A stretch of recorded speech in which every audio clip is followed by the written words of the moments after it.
Welcome to the Crazy Cool Family Podcast with Don and Suzanne Manning. Parents, what if we could give you the power to transform your family into something absolutely amazing? A family where everyone is healthy, gets along, loves Jesus, and has great purpose in life. Hey, let us flip your thinking to unlock the power God has given you to create your own Crazy Cool family.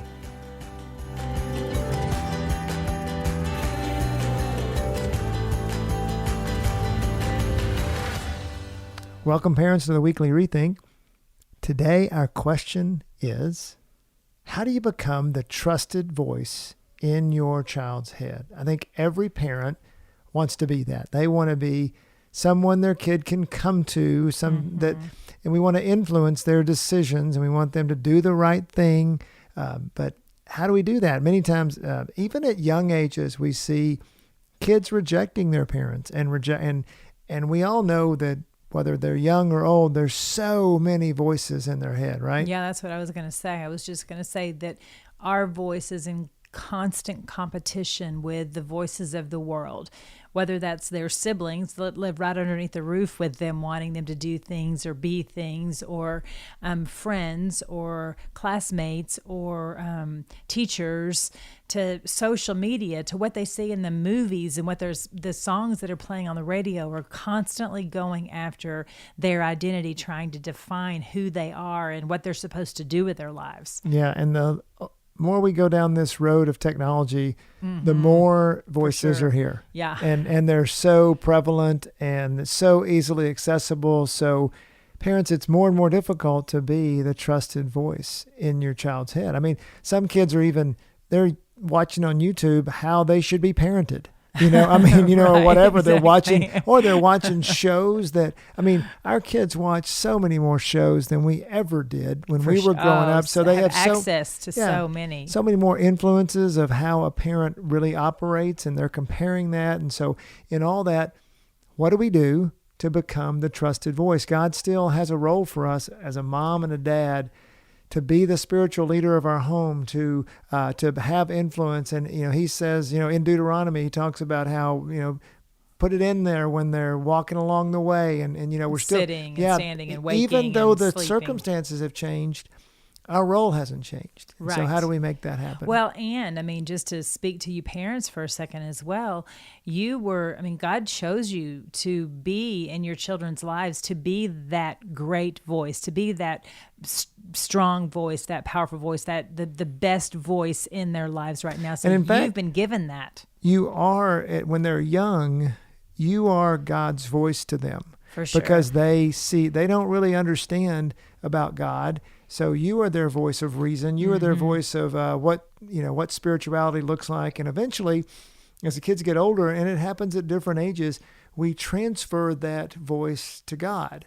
And what you want to do is when we send them out to the world, that first they've heard your voice and you are the trusted voice, but eventually God becomes that trusted voice. And not eventually like when they're 30, right? After they've been through all the wars. You want that to happen in middle school and in high school, that you're transferring that voice to God.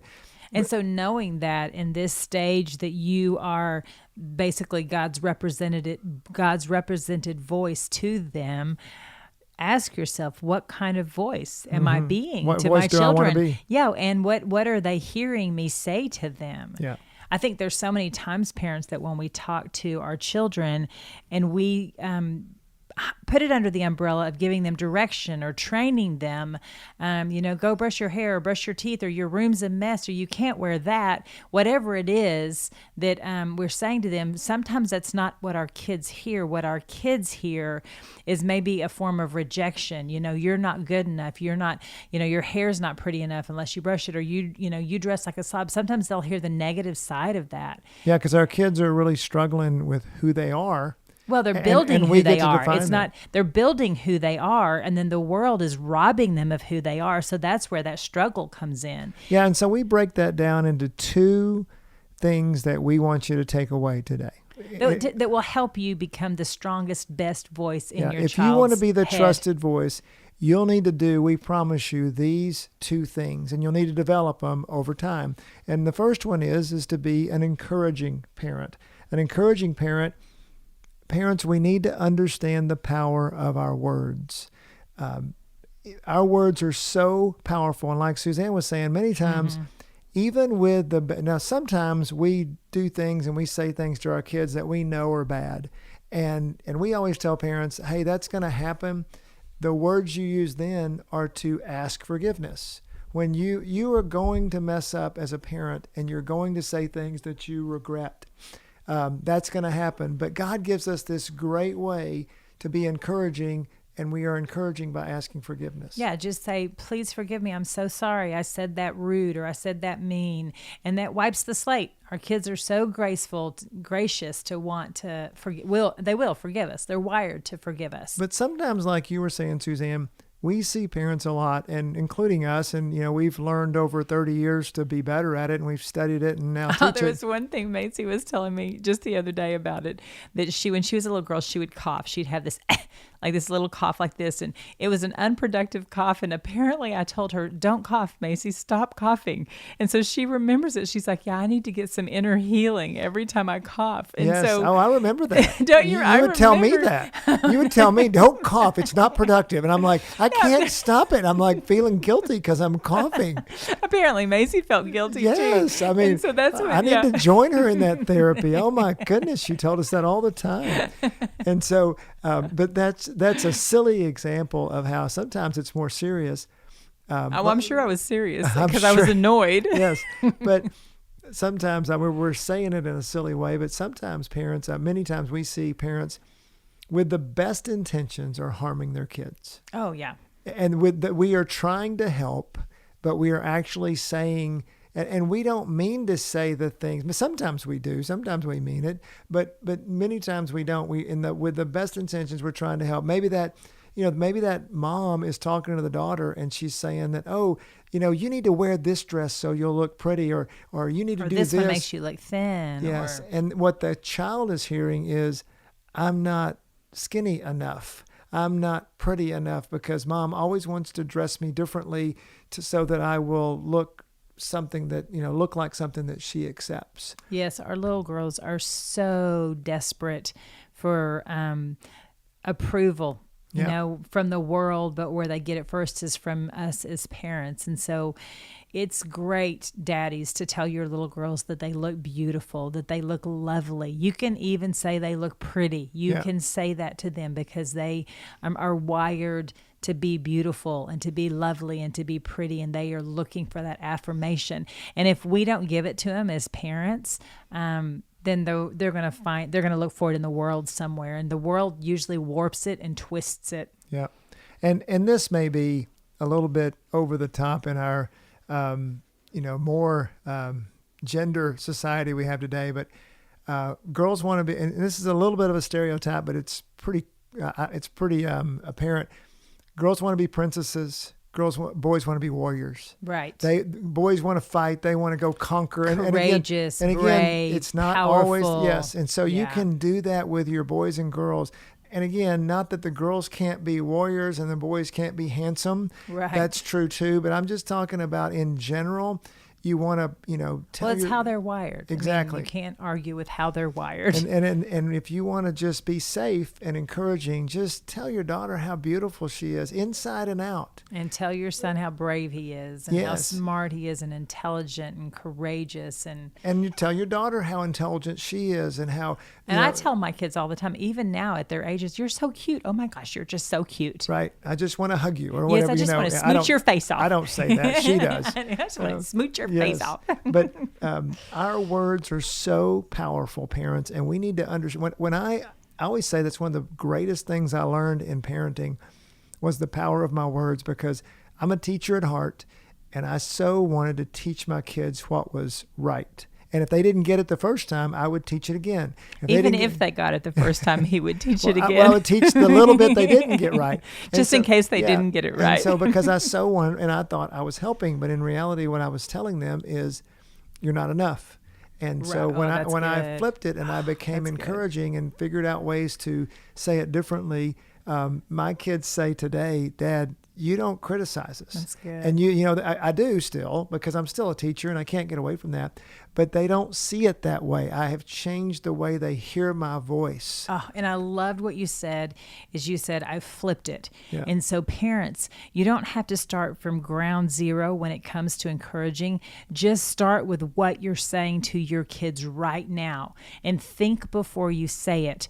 And if it's going to come out critical, then flip your thinking, flip your thoughts, flip the words that you're going to say so that they are encouraging. Instead of saying your hair looks a mess, you could say that with, I love it when you brush your hair. Let me help you brush your hair. Let's brush your hair, or something like that. And so just start with what you're doing right now and flip it to the encouraging side. Because, and it transitions us to our second point. We said that we want to be an encouraging parent, that we need to understand the power of our words, especially as kids get older. She talked about flipping their thinking. As they get older, especially, we want to understand the power of our ears. Oh, that's good. And to we be want safe. to be safe, exactly. And so we understand the power of our words. We also understand the power of listening. And listen, parents, if you want to be the trusted voice in your kid's life, you got to be a listener, because we want to talk to the people who really listen to us. We want to talk to people who really hear us and understand us. Well, and as parents, just think about listening. Your child has, we said, a whole bunch of voices in their head, but we don't necessarily know what those voices are saying to them. And so if we will listen, if we'll ask them, how are you doing in school? What kind of student are you? What kind of football player are you? What do you like about dance? If we can ask them to share with us what those voices are, then if a lie comes in, I'm a terrible football player, the coach doesn't like me at all, then we can go in and say, okay, you're not a terrible football player. And what makes you think the coach doesn't like you? Well, he does this, this, and this. Oh, I think he's trying to make you stronger. Do you think he's trying to make you stronger? Do you think he's trying to make you better? And so we have to start with knowing what's going on inside of them. And dads, this is exhausting. I mean, it is so exhausting. I mean, if you're not... Don's already rolling his eyes at me even as I was talking. If you're not wired that way, I mean, I like talking to people. And I like people, and it's still exhausting because... Because you don't like listening? Well, no, I don't. I mean, it's just, listening's hard. It really is. It's so much easier to talk. And so it's so much easier just to tell them what to do. And I always know the answer before, within a couple of sentences, I already know what to tell them. Yeah, because you're 50 and they're 7. Well, but I mean, just because I know anyway, because I'm smart and I'm confident and all these things. And so I already, but it's one, I don't really know is the answer to the question. I mean, many times. From their perspective, yeah, or what they're feeling. I don't really know. I'm assuming so many things, and it's good.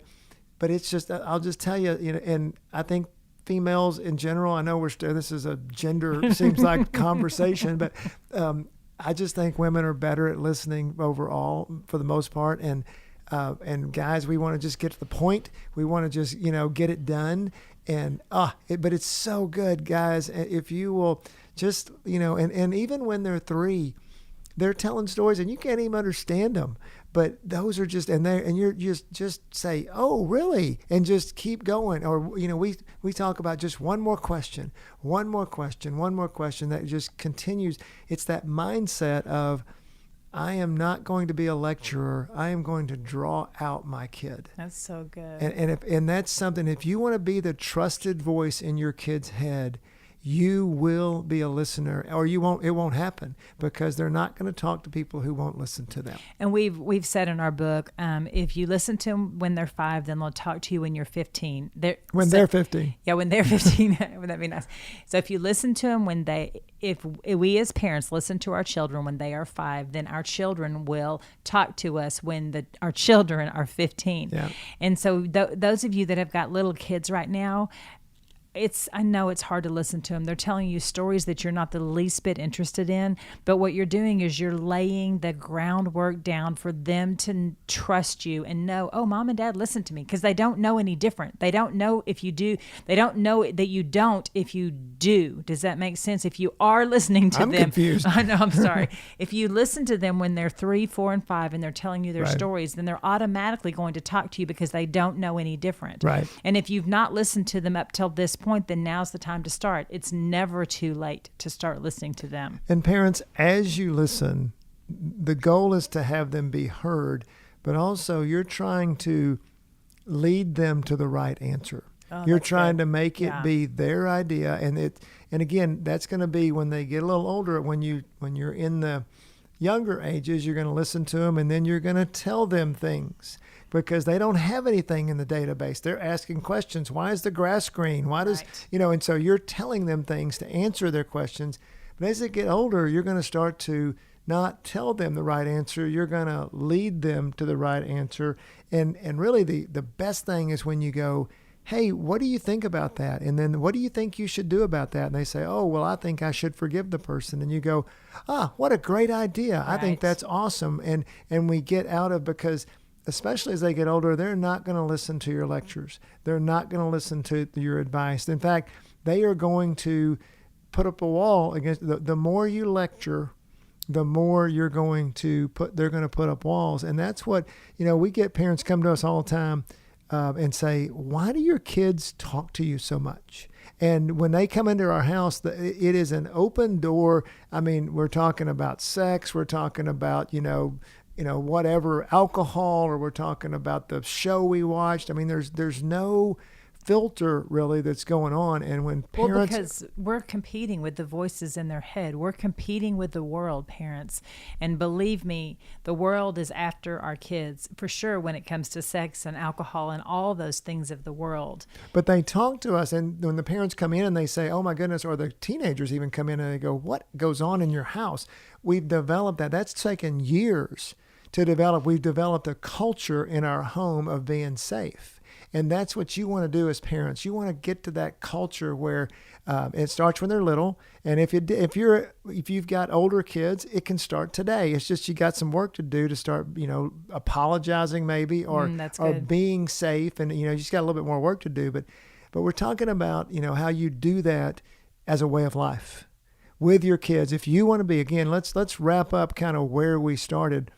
How do you get to be the trusted voice in your kid's head? Two things really.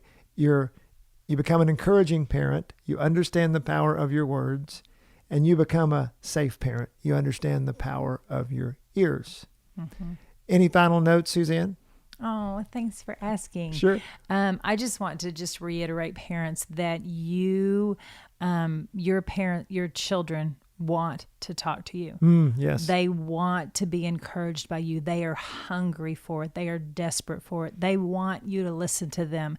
They will create things to say so that you will listen to them. Or so that you'll praise them. And if you're not praising them, then they'll do things wrong so that they will get your attention. Just think about like so think about in that point, like the 3-year-old that comes, Daddy, don't you like my picture? Right. Well, even your teenagers do that. Hey, I did this, and then so often the parent doesn't, well, did you do that? It's like, oh, Dad, I hit a double today. Well, what'd you do the other 3 at bats? It's like we just always have that air. And that's what we're trying to flip your thinking on, is when they do that, they're crying out for, and parents, we have the power to put the identity in our kids' lives more than anybody else. God gave it to us. For sure. And just watch them. Just encourage them and watch them. It's incredible. Watch their head just lift up a little bit more and their chin go out and their chest go out a little bit. And they just hold their head a little higher when you give them some encouragement. And so we just challenge you to do that this week. Just pick some things to encourage your children about. Ask them some questions and listen to them and see how you are going to become the most trusted voice in their head. Yeah, we have... We've done this with our kids for years, and now all of them are teenagers or above, and they all are, they all hear God's voice. They've listened, and they listen to our voice, and then also we have transferred that to where they hear God's voice, and so often now it's just like all we have to do as parents. This is how parenting becomes easy, because all you have to do is say, "Hey, where do you think God is in that?" And you start a conversation, and And that's good. I'm so glad you brought that up, because while we are telling you right now how to become the most trusted voice in your child's head, that is just a stopgap. It's temporary. It's temporary, exactly, until they can hear God for themselves. And then it's now God is the most trusted voice in their head. Yeah, that's the goal. When you release them, if they graduate from high school and whatever they do going forward, they're going to leave your nest. You want them hearing God's voice, and you are the stopgap. But we start by becoming the trusted voice in their head, and then we transfer that to God, and He does. So that's so good. Yeah. Yep. So let's again, encouraging. We want to understand the power of our words, and safe. We want to understand the power of our ears. Become a listening parent. Become an encouraging parent, and watch your children trust your voice. They're going to trust it more and more. They're going to trust that encouraging voice that also is a listening voice, or listening ears. Thanks for your time, and hope this has been helpful to you. Go be crazy parents, crazycoolfamily.com.